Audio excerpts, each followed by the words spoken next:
everyone, and welcome to another episode of After 90. Maria Papadakis here with Gareth Wheeler. And Gareth, the Reds finished off preseason today in a 4-1 win over Cruz Azul, and the forwards were on fire. Let's talk a little bit about that game today. 2 goals for Jozy Altidore, 2 goals for Sebastian Giovinco. Ho-hum, just another day at the office.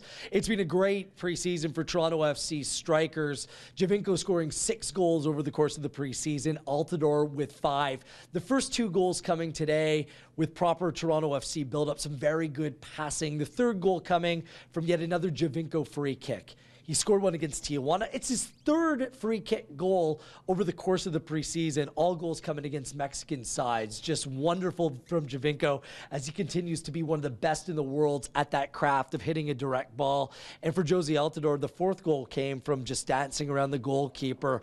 If these two are entering the season on the form they've shown over the course of the preseason, look out MLS, look out CONCACAF, because it's such a strength. And these two building off the chemistry that they formed last season bodes well for Toronto FC.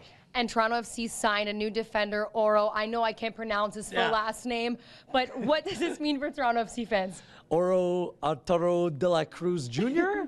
We'll stick with just Oro.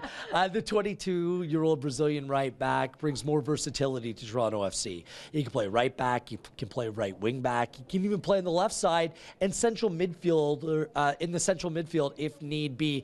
Now, this player comes from a very good setup in Sao Paulo where he's technically very adept.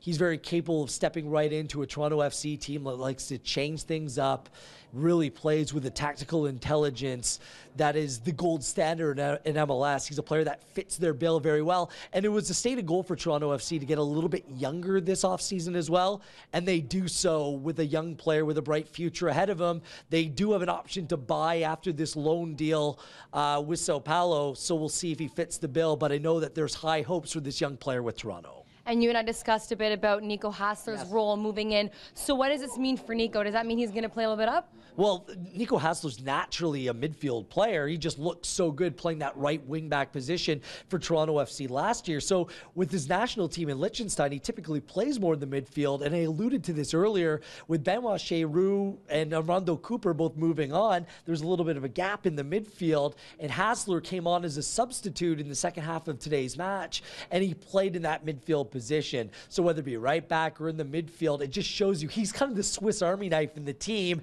And maybe that midfield role suits his needs a little bit more.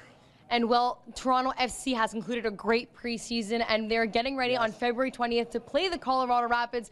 Make sure you keep it locked in on TorontoFC.ca for your upcoming updates.